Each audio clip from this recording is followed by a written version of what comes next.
Bismillahirrahmanirrahim. On va attaquer donc l'avant-dernier chapitre, donc conduction puis réseau.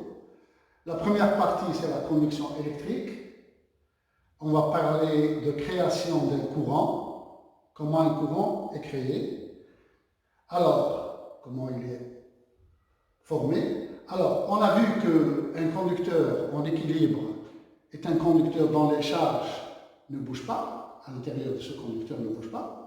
Alors, on place deux conducteurs en équilibre, qui ne sont pas reliés, qui ne sont pas en influence, et on les relie par, donc ils ont des potentiels différents. Le premier A a un potentiel VA, l'autre un potentiel VB. Différent, donc on suppose que VA est supérieur à VB. On les relie par un fil conducteur. Au moment où on les relie, avant de les relier, A a une charge QA et un potentiel VA, B a un potentiel VB et une charge QB. Après les avoir reliés, donc ça forme donc un même conducteur, mais qui n'est pas en équilibre, car le potentiel n'est pas le même. Alors, il y a un déplacement de charge, donc un courant. Un courant qui s'établit entre A et B. Donc, on suppose qu'il y a des charges positives qui vont de A vers B ou pratiquement des charges négatives qui vont de B vers A. Donc, il y a un courant. Ceci durera jusqu'à ce que le potentiel terre A devienne égal au potentiel terre B, qu'on appellera V quelconque. Alors, ce déplacement de charge, donc si on a VA supérieur à VB, donc il y a des charges positives qui vont de A à B, ou là des charges négatives qui vont de B vers A. Donc, A, la charge terre en valeur algébrique va diminuer, et la charge de B va augmenter. Donc, d'après le principe de conservation des charges, donc les charges au départ, la somme des charges au départ égale la somme des charges à la fin. Donc, QA moins QA', donc c'est le déchargement, c'est toujours positif. Donc il y a diminution de charge, parce que c'est l'initial moins la finale, égale à QB' moins QB.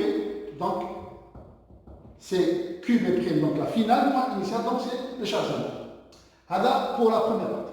Pour l'obtention d'un courant permanent, donc on fait intervenir ce qu'on appelle un générateur de tension. Le générateur de tension maintient le déséquilibre entre A et B continu, c'est-à-dire entre ces bornes, c'est-à-dire A et B, c'est les bornes où le générateur, il y a une tension continue, et donc il y a passage de charge positive de A vers B. Si on veut, il y a passage de charge négative de B vers A, donc sans faire que ça.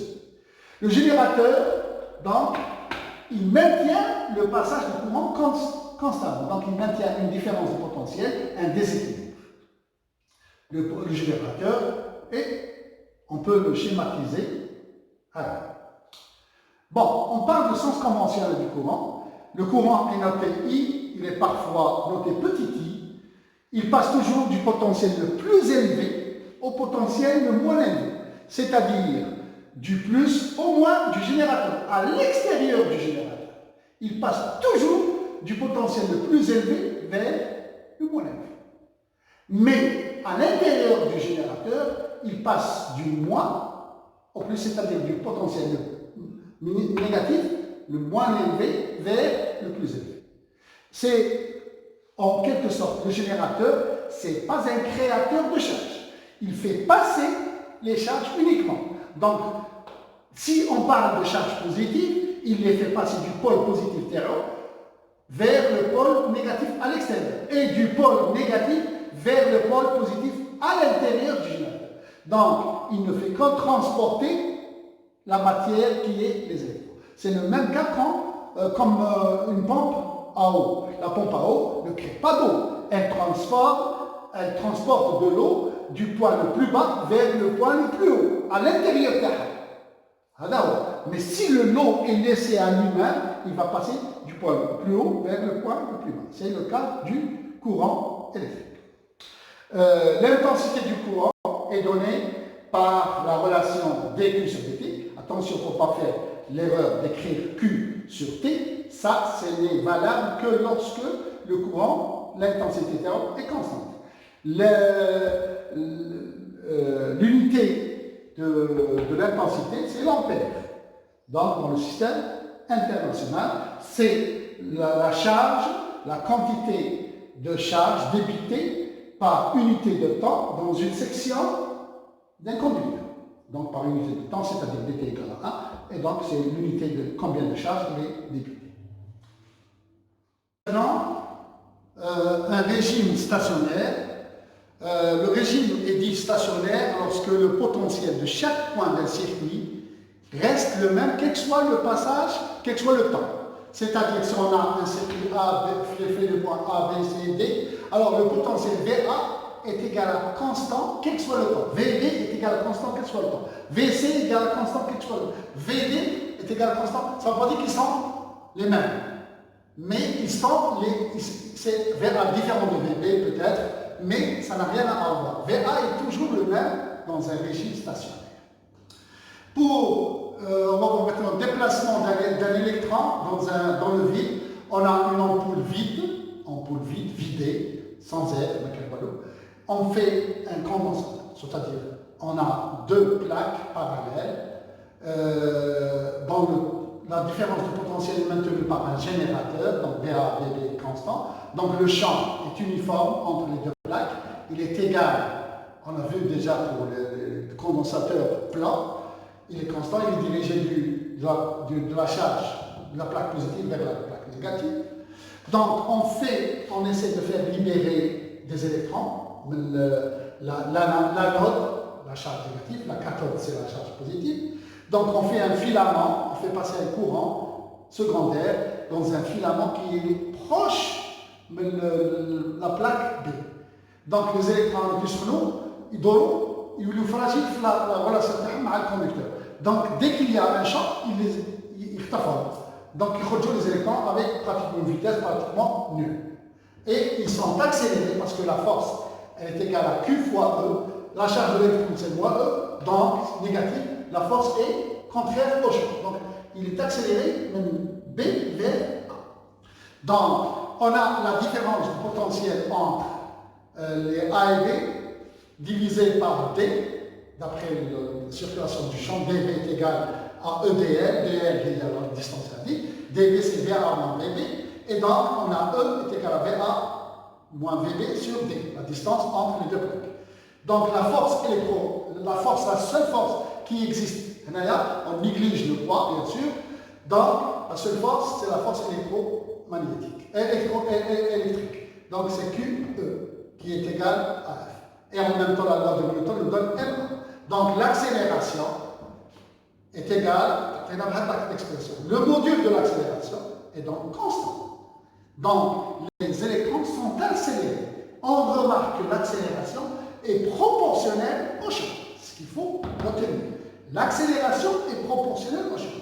Alors, d'après le principe, donc F est égal à QE, on calcule le travail élémentaire, à la force, c'est RDL, donc c'est DEC.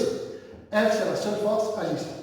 L'intégrale nous donne ECD moins ECA est égal à moins FDL intégrale, c'est donc F est constante, donc c'est moins F fois D, car F est constante. Donc, finalement, on obtient EC égale ECA moins ECB, ECA moins ECB, ECA moins ECB est égal à la valeur absolue de Q fois VA moins VB. Si on veut travailler avec les valeurs algébriques, c'est moins E fois VB moins VA, final moins initial. Alors, on passe maintenant pour le déplacement d'un électron dans un milieu conducteur. Premièrement, on définit la loi de Joule. Lorsqu'un conducteur est parcouru par un courant, on remarque expérimentalement qu'il y a dégagement d'une énergie calorifique, d'une chaleur, continuellement dégagée lors du passage du courant. Tant qu'il y a passage du courant, il y a dégagement de chaleur. Donc, ça prouve qu'il y a existence d'une force qui s'oppose au passage des porteurs de charge dans la matière, qui fait frottement, donc entre. Cette force, c'est le frottement qu'il y a entre les électrons, ou les porteurs de charge, Et ce qui forme la matière, donc, c'est les atomes. La loi d'Ohm, on présente la loi d'Ohm. La loi d'Ohm, c'est le courant qui traverse le conducteur à n'importe quel moment est proportionnel à la différence de potentiel entre les deux points où il se déplace, c'est-à-dire avec la tension au bord du conducteur.